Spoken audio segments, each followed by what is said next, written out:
বাংলাদেশ এবং ভারতের ক্রিকেটীয় সম্পর্কে আগুন জ্বলছে এবং এই আগুন দেখেই সেখানে আলু পোড়াতে এসেছে পাকিস্তানের বিশিষ্ট রাজনীতিবিদ, পররাষ্ট্রমন্ত্রী এবং উপপ্রধানমন্ত্রী ইশাক ডার। আজকের পর্বে মূলত সেটি নিয়েই কথা বলবো। আইপিএল এ মুস্তাফিজ হলো আমার ঢাকা মেডিকেল কলেজের এক বন্ধুর আপন ভাগ্নে, যে কারণে মুস্তাফিজের অনেক ব্যক্তিগত গল্পগুলো আমি আমার সেই বন্ধুর কাছ থেকে শুনেছি। তার এই একই কারণে মুস্তাফিজকে আমাদেরও ভাগ্নে মনে হয়। তো মুস্তাফিজ তো আইপিএল এর আগেও খেলেছে, দিল্লিতে খেলেছে, আরো কয়েকটা টিমে খেলেছে, তখন তো তাকে এরকম নিয়ে এরকম কথা হয়নি। এবার কেন এরকম কথা হচ্ছে? এটার দুটো কারণ। একটা হলো যে বাংলাদেশে বর্তমানে হিন্দুদের উপরে ব্যাপক নির্যাতন চলছে।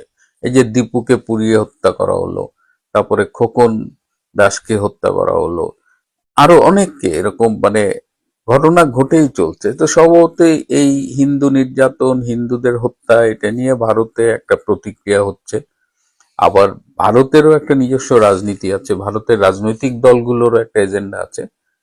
এর সাথে আবার শাহরুখ খান একটা স্পেশাল এজেন্ডা, কারণ শাহরুখ খান কেকেআর এর মালিক এবং তিনি মুস্তাফিজকে কিনেছিলেন নিলামে 9 কোটি প্লাস টাকা দিয়ে। তো এখন কথা হলো, শাহরুখ খান বরাবরই বলেন যে ক্রিকেটের জায়গায় থাকুক, এটা রাজনীতির বাইরে থাকুক। এবং আপনারা জানেন যে 2009 সাল থেকে কিন্তু এই মুম্বাই বোমা হামলার পর থেকে আইপিএল এ পাকিস্তানি ক্রিকেটাররা কিন্তু নিষিদ্ধ। কোনো পাকিস্তানি ক্রিকেটাররা কিন্তু তারপর থেকে খেলেন না। কিন্তু শাহরুখ খান কিন্তু সেটারও বিরোধিতা করেছেন। কিন্তু এই শাহরুখ খান, হ্যাঁ, তিনি তাকে বিতর্কিত করবার জন্য একটা রাজনীতি ভারতের মধ্যে আছে। সুতরাং শাহরুখ খান বিরোধী একটা গ্রুপ, আবার বাংলাদেশকে নিয়ে একটা অসন্তোষ ভারতের ভেতরে আছে। এই দুটো মিলে মুস্তাফিজ হয়েছে ভিকটিম। আবার মুস্তাফিজের ঘটনা যখন ঘটছে তখন আমাদের এই বিশিষ্ট চাপাবাজ আসিফ নজরুল, আবার ওই রাজাকারের বংশধর রিজওয়ানা হাসান, এরা আবার খুব চোটপাট হয়েছে যে তারা এই আগামী ফেব্রুয়ারি মাস থেকে যে আইসিসি টি-20 ওয়ার্ল্ড কাপ হবে, যেটা ভারতে হওয়ার কথা এবার, তো সেখানে বাংলাদেশের খেলাগুলো ভারতে পড়েছে। তারা অলরেডি বলেছে তারা নিরাপত্তার দোহাই যে তারা ভারতে খেলতে যাবে না। এখন বাংলাদেশ ভারতে খেলতে যাবে না, এটা আবার বলতেছে আমাদের আসিফ নজরুল, এবং তিনি বলতেছেন যে গোলামির দিন শেষ। এখন বাংলাদেশ ভারতে যদি আইসিসি টি-20 ওয়ার্ল্ড কাপে অংশগ্রহণ না করে তাহলে তার লস হবে কার? এর আগে আমরা দেখেছি অস্ট্রেলিয়া বাংলাদেশে একটা ওয়ার্ল্ড কাপে যায় নাই। ওয়ার্ল্ড কাপ হয়েছে, তা অস্ট্রেলিয়া অনেক বড় টিম, অ্যাফোর্ড করতে পারে, কিন্তু বাংলাদেশ যদি ওয়ার্ল্ড কাপে না যায় সেক্ষেত্রে বাংলাদেশ ক্রিকেট ক্ষতিগ্রস্ত হবে কিনা সেটা আমরা বোধহয় ধারণা করতে পারি। কিন্তু মজার বিষয় হলো যে আজকে দুপুর 12:30টায় পাকিস্তানের পররাষ্ট্রমন্ত্রী এবং উপপ্রধানমন্ত্রী ইশাক ডার বাংলাদেশের পররাষ্ট্র উপদেষ্টা তহিদ হোসেনকে ফোন করেছিলেন, এবং তিনি তার ফোনের আলাপের মূল কারণই ছিল এই ক্রিকেট। এবং ইশাক ডার তহিদকে বলেছেন যে ইন্ডিয়া খুব অহংকারী দেশ, হ্যাঁ, তারা ক্রিকেট নিয়ে রাজনীতি করে, এবং এখন বাংলাদেশের সময় এসেছে এই যে ভারতের যে ক্রিকেট হবে, বিশ্বকাপ হবে, টি-20, এটি বয়কট করার। তার মানে তিনি হাওয়া দিচ্ছেন, হ্যাঁ। এবং এমনও হতে পারে, দেখা গেল যে বাংলাদেশ পাকিস্তান মিলে একটা ঘোট পাকাচ্ছে যাতে টি-20 ওয়ার্ল্ড কাপ ক্ষতিগ্রস্ত হয়। এখন আরো একটা কথা উঠেছে যে মুস্তাফিজ কেন ভিক্টিমাইজড হবে। মানে মুস্তাফিজ তো আর হিন্দু নির্যাতন করে না, সে তো প্লেয়ার, সে তো আর রাজনীতির সাথে জড়িত না। তাহলে কেন দুই দেশের এটা নিয়ে টানাপোড়েন হবে? আরেক পক্ষ বলছে যে পাকিস্তানি ক্রিকেটাররা তো ভারতে গিয়ে বোমাবাজি করে না, সন্ত্রাস করে না, তাহলে পাকিস্তানি ক্রিকেট কেন ভিক্টিমাইজড হবে? এই সব কথা হলো, আমরা যতই স্বীকার করি আর না করি, স্পোর্টস, ক্রিকেট কোনো কিছুই রাজনীতির ঊর্ধ্বে না। এবং যখনই দুই দেশের বা তিন দেশের সম্পর্কে টানাপোড়েন হয় তখন ক্রিকেট ক্ষতিগ্রস্ত হয়।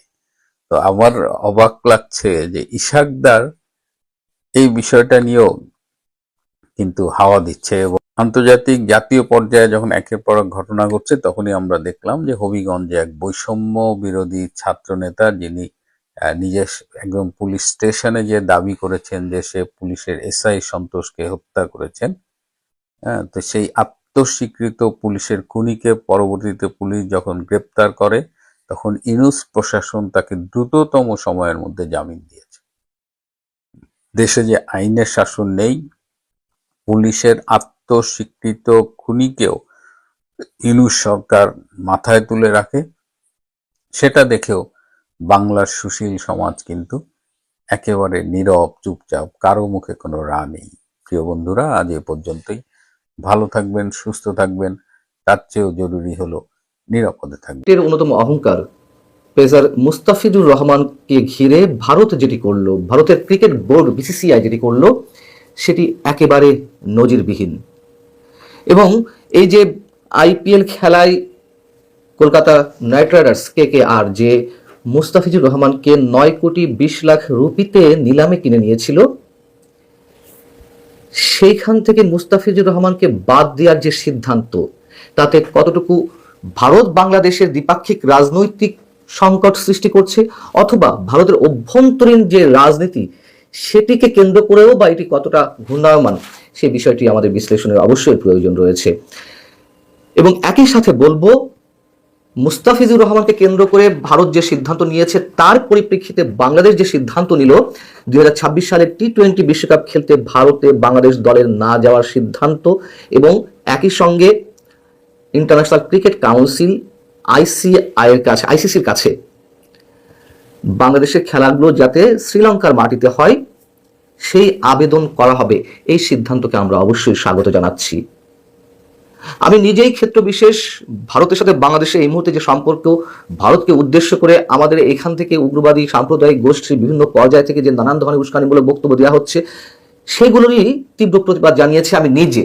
কিন্তু মুস্তাফিজুর রহমানকে কেন্দ্র করে ভারত যেটি করলো, সেটি নিঃসন্দেহে অবশ্যই অনেক বেশি বাড়াবাড়ি পর্যায়ে পৌঁছেছে, সেটিও আমাদেরকে বলতে হচ্ছে। মুস্তাফিজুর রহমানকে ধর্মীয় এবং রাজনৈতিক চাপে পড়ে কলকাতা নাইট রাইডার্স থেকে ছেড়ে দেওয়া নিয়ে এর মধ্যে বাংলাদেশ তীব্র প্রতিক্রিয়া দেখিয়েছে। এখন প্রশ্ন উঠতে পারে, বাংলাদেশের পক্ষ থেকেও কি এমন কঠিন সিদ্ধান্ত নেওয়া ঠিক হয়েছে? আগেই বলেছি, অবশ্যই এটিকে আমরা স্বাগত জানাই। বাংলাদেশের উগ্র সাম্প্রদায়িক গোষ্ঠীর কাছে আমাদের বর্তমান যে ডক্টর ইউনূস সরকার, এই সরকারকে বারবার মাথা নত করতে হচ্ছে। তাদের বিভিন্ন ধরনের অযৌক্তিক বাংলাদেশ বিরোধী অনেক সিদ্ধান্ত ডক্টর ইউনূস সরকার মেনে নিচ্ছে, এমন অভিযোগ তো রয়েছে, যেগুলোকে আমরা কোনোভাবেই সমর্থন করছি না। আমাদের এখান থেকে যেমন এনসিপি বলি কিংবা জামাত ইসলামী বলি বা অন্য উগ্র সাম্প্রদায়িক গোষ্ঠীর যে তীব্র ভারত বিরোধী মনোভাব, সেটিতে আখেরে বাংলাদেশের জন্য খুব লাভবান কিছু বয়ে নিয়ে আসবে না, এ কথা সবসময় বলে আসছি। কিন্তু ভারতের পক্ষ থেকেও ভারত সরকার তাদের উগ্রবাদী গোষ্ঠী, ধর্মীয় উন্মাদনা সৃষ্টিকারী গোষ্ঠীর কাছে বাংলাদেশকে কেন্দ্র করে তারাও একের পর এক নতি স্বীকার করছে, এ কথা আমাদেরকে এই মুহূর্তে বলতেই হবে। শুধু একটা উদাহরণ দিই, ভারত পাকিস্তানের মধ্যে যে বৈরী সম্পর্ক, সেটি তো দীর্ঘ প্রায় 70 বছরের। ভারত পাকিস্তানের জন্মের পর থেকে এই বৈরিতা শুরু হয়েছে, ক্রমান্বয়ে সেটি তীব্র আকার ধারণ করতে করতে একেবারে তলানিতে গিয়ে পৌঁছানোর পরে সেটি একেবারে চিরশত্রুতায় পৌঁছেছে। সেই 70 বছরের ইতিহাসে রাজনৈতিক যেই দ্বন্দ্ব সংঘাত, সেটি দুই দেশের খেলার মাঠ পর্যন্ত গড়িয়েছে, এটি আমরা জানি। কিন্তু ইউনূস সরকারের সঙ্গে ভারত সরকারের এই মুহূর্তে যে শিথিল সম্পর্ক, সেই সম্পর্কের জায়গা থেকে যে সেটি খেলার মাঠ পর্যন্ত এসে পৌঁছবে, সেটি তো নিশ্চয়ই মেনে নেওয়া যায় না। যেমন 1947 সাল থেকেই ভারত পাকিস্তানের মধ্যে যে চিরদান্দিকতা, চিরবৈরিতা, চিরশত্রুতা, তার মধ্যেও তো দুদেশের খেলোয়াড়দের মধ্যে এক ধরনের আন্তরিকতা ছিল। দুদেশের খেলোয়াড়রা দুই দেশে যাচ্ছিল, মাঝে মাঝে ছন্দপতন ঘটছিল। যেমন যেই IPL এ মুস্তাফিজুর রহমানকে কেন্দ্র করে যে অনাকাঙ্ক্ষিত নজিরবিহীন ঘটনাটি ঘটলো, এটি পাকিস্তানের প্লেয়ারদের ক্ষেত্রে 2008 সালের পর থেকে আমরা তেমনটি দেখছি। 2008 সালেও পাকিস্তানের প্লেয়াররা ভারতের বিভিন্ন ফ্র্যাঞ্চাইজের হয়ে খেলেছেন। 11 জন প্লেয়ার খেলেছেন বিভিন্ন দল, মানে ক্লাবের অন্তর্ভুক্ত হয়ে বা দলের অন্তর্ভুক্ত হয়ে। কিন্তু বাংলাদেশের সাথে ভারতের যে 16 মাসের তিক্ত সম্পর্ক, সেই জায়গা থেকে এই পর্যন্ত এটি কেন পৌঁছাবে? বলছিলাম যে এর সাথে ভারত বাংলাদেশের রাজনৈতিক কূটনৈতিক সম্পর্কে কতটুকু প্রভাব ফেলতে পারে, আর ভারতের অভ্যন্তরীণ রাজনীতিতেও বা কতটা প্রভাব ফেলতে পারে। আসিফ নজরুল, আমাদের আইন উপদেষ্টা, একটি স্ট্যাটাস দিয়েছেন। বিসিবি যে সিদ্ধান্ত নিল যে বাংলাদেশ টি-20 বিশ্বকাপে ভারতের ভেন্যুতে খেলতে যাবে না, তার আগে তার স্ট্যাটাসে তিনি বলছেন বোর্ড যেন জানিয়ে দেয় যে যেখানে বাংলাদেশের একজন ক্রিকেটার চুক্তিবদ্ধ হওয়া সত্ত্বেও ভারতে খেলতে পারেন না, সেখানে বাংলাদেশের গোটা ক্রিকেট টিম বিশ্বকাপে খেলতে যাওয়া নিরাপদ মনে করতে পারে না। খুবই যৌক্তিক কথা বলেছেন আসিফ নজরুল। ভারতের উগ্র সাম্প্রদায়িক রাজনৈতিক গোষ্ঠী যদি এমন হুমকি দিয়ে মুস্তাফিজকে একেবারে বাদ দিয়ে দিতে পারে, তাহলে অবশ্যই আমাদের প্লেয়ারদের সেখানে নিরাপত্তাহীনতার যথেষ্ট কারণ রয়েছে। আর যে কূটনৈতিক সম্পর্ক, রাজনৈতিক সম্পর্ক, তার তো দৃশ্যমান একটা চিত্র আমরা দেখতে পাচ্ছি। এবার বলি ভারতের অভ্যন্তরীণ রাজনীতি। ভারতের পশ্চিমবঙ্গের বিধানসভা নির্বাচন এপ্রিলের দিকে, সেখানে মুসলিম ভোটাররা অবশ্যই একটা ফ্যাক্টর। তৃণমূল কংগ্রেস, মমতা বন্দ্যোপাধ্যায় তারা সবসময় মুসলিম ভোটারদের আকৃষ্ট করে, বা তারা মানে মুসলিম ভোটাররা তৃণমূল কংগ্রেসকে ভোট দেয়।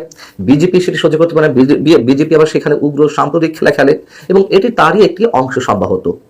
যেহেতু বিসিসিআই, ভারতের যে ক্রিকেট কাউন্সিল, তারা এই সিদ্ধান্তটি নিয়েছে, সেক্ষেত্রে বলতে হবে যে এটি সরকারের চূড়ান্ত শীর্ষ পর্যায় থেকে গ্রিন সিগন্যাল নিয়ে সেখানকার ক্রিকেট বোর্ড এই সিদ্ধান্ত নিয়েছে।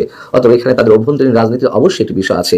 একথা অস্বীকার করার কোনো কারণ নেই যে বাংলাদেশের বিভিন্ন রাজনৈতিক সরকার বা বর্তমান অন্তর্বর্তী সরকারের সময় হিন্দু সম্প্রদায়ের মানুষরা নানানভাবে আক্রমণের শিকার হচ্ছেন বা হয়েছেন। যেমনটা ভারতে সংখ্যালঘু হিসেবে মুসলমান বা অন্য ধর্মের মানুষরা সারা বছর কোথাও না কোথাও নানানভাবে সাম্প্রদায়িক হামলার শিকার হচ্ছেন। যেমন ময়মনসিংহের দীপু চন্দ্র দাসকে যেভাবে পিটিয়ে হত্যা করার পর গাছের সঙ্গে ঝুলিয়ে রাখা হলো, পরবর্তীতে আগুন দিয়ে পুড়িয়ে দেওয়া হলো, নিঃসন্দেহে এটা বর্বরোচিত। কিন্তু সেটিকে কেন্দ্র করে ভারতের উগ্র মৌলবাদী একটি রাজনৈতিক গোষ্ঠী যেভাবে বাংলাদেশের হাই কমিশনার, উপ হাই কমিশনার কার্যালয়, বিভিন্ন স্থানে তারা এগুলোকে লক্ষ্যবস্তুতে পরিণত করলো হামলার জন্য, ঠিক একইভাবে এই চরিত্রেরই বাংলাদেশের উগ্র সাম্প্রদায়িক একটি মৌলবাদী গোষ্ঠী, যারা সরকারের আনুকূল্য পেয়ে ফুলে ফেপে নানানভাবে তাদের বিষবৃক্ষ বিস্তার করেছে, তারা ভারতের হাই কমিশনার কিংবা উপ হাই কমিশনার কার্যালয়গুলোকে টার্গেট করেছে। দীপুচন্দ্র দাসের কথা এই কারণে উল্লেখ করলাম, দেখুন এর সাথে আরেকটি উদাহরণ দিই। শরীয়তপুরে খোকন দাস নামের একজন মোবাইল ব্যাংকিং এবং ওষুধ ব্যবসায়ী, তিনি গত বুধবার দিন শেষে রাতে তার সারাদিনের ব্যবসা বাণিজ্যের টাকা পয়সা নিয়ে দোকান বন্ধ করে বাড়ির উদ্দেশ্যে রওনা দিলেন। পথের মাঝে একদল দুর্বৃত্ত বা সন্ত্রাসী বা ছিনতাইকারী তার কাছে থাকা টাকা পয়সা ছিনিয়ে নিয়ে যখন চলে যাচ্ছিল, আহত করা হয় তার আগে, তখন খোকন দাস তাদের মধ্যে দুজনকে চিনে ফেলেন। এই কারণেই পরবর্তীতে আবার তার মুখে পেট্রোল ঢেলে আগুন ধরিয়ে দেওয়া হয়। পরবর্তীতে তিনি চিকিৎসাধীন অবস্থায় মৃত্যুবরণ করেন। এই ঘটনাটি কেউ আমরা সাম্প্রদায়িক হামলা হিসেবে বর্ণনা করব, অথচ এটিকেই ভারতের আনন্দবাজার থেকে শুরু করে অনেক ধরনের গণমাধ্যমে সাম্প্রদায়িক হামলা হিসেবে বর্ণনা করার একটা চেষ্টা চালিয়ে যাচ্ছে। তাহলে গত শনিবার যে যশোরে আলমগীর হোসেন নামে বিএনপির একজন স্থানীয় নেতা গুলিবিদ্ধ হয়ে মৃত্যুবরণ করলেন, তাকে আমরা কোন ধরনের হামলা হিসেবে বর্ণনা করব? অথচ ভারত ক্রমাগতভাবে এইগুলো করে যাচ্ছে। মাঝে তো বাংলাদেশে হিন্দুদের উপর গণহত্যা চলছে, সেনাবাহিনী গণহত্যা চালাচ্ছে চট্টগ্রামে, এরকম অসংখ্য গুজব ছড়ানো হলো। যাই হোক, হিন্দুস্তান টাইমস মুস্তাফিজুর রহমানকে কেন্দ্র করে যে রিপোর্টটি গত কয়েক ঘন্টা আগে করেছে, তার শিরোনামের একটি অংশ হচ্ছে বাইলেটারালস অ্যাওয়ার্ড সেম ফেট অ্যাজ পাকিস্তান। সেখানেও দেখুন কিভাবে সংখ্যালঘু নির্যাতন হিসেবে বর্ণনা একটা চেষ্টা বাংলাদেশের ক্ষেত্রে। এখানে বলা হচ্ছে যে গত 15-20 দিনে বাংলাদেশে একাধিক ঘটনা ঘটেছে যেখানে হিন্দুদের হত্যা করা হয়েছে এবং এর ফলে ভারতের মানুষের মধ্যে ক্ষোভ বেড়েছে। একজন বাংলাদেশি খেলোয়াড়কে স্বাক্ষর করায় কলকাতা নাইট রাইডার্সের কথা বলা হচ্ছে, তীব্র সমালোচনার সম্মুখীন হয়েছে। তবে ডিসেম্বরে যখন নিলাম অনুষ্ঠিত হয়েছে তখন বাংলাদেশে এমন কোনো ঘটনা খবর পাওয়া যায়নি। আইপিএল এর নিয়ম কানুনের মধ্যে পড়তো না, এটি করতে হয়েছে বিসিসিআই থেকে। অর্থাৎ এটি আগেই বলেছি যে সরকারের উচ্চ মহলের একটা গ্রিন সিগন্যালের জায়গা থেকে এই কাজটি করা হয়েছে। এবং বলা হচ্ছে যে এমন সম্ভাবনা রয়েছে যে অদূর ভবিষ্যতে দুই দেশ একে অপরের বিরুদ্ধে কোনো সিরিজ নাও খেলতে পারে, এবং এই বছরের শেষে 3টি ওয়ানডে এবং টি-20-র জন্য ভারতীয় দলের বাংলাদেশে আসার কথা রয়েছে, সেটিও বন্ধ হয়ে যেতে পারে। প্রশ্ন হচ্ছে যে আগে যেটি উল্লেখ করলাম, আমাদের এখান থেকে অনেক ধরনের উস্কানি দেওয়া হয়েছে সেভেন সিস্টার্স নিয়ে, ভারতের বিভিন্ন বিষয়কে উল্লেখ করে নানান ধরনের হুমকি ধামকি অযাচিতভাবে দেওয়া হয়েছে, কিন্তু তার মানে এই নয় যে এটি খেলার মাঠ পর্যন্ত নিয়ে আসতে হবে। এটি অবশ্যই ভারত বাড়াবাড়ি করেছে এবং বাংলাদেশ যে জবাবটি দিয়েছে অবশ্যই এটি সমুচিত জবাব দিয়েছে।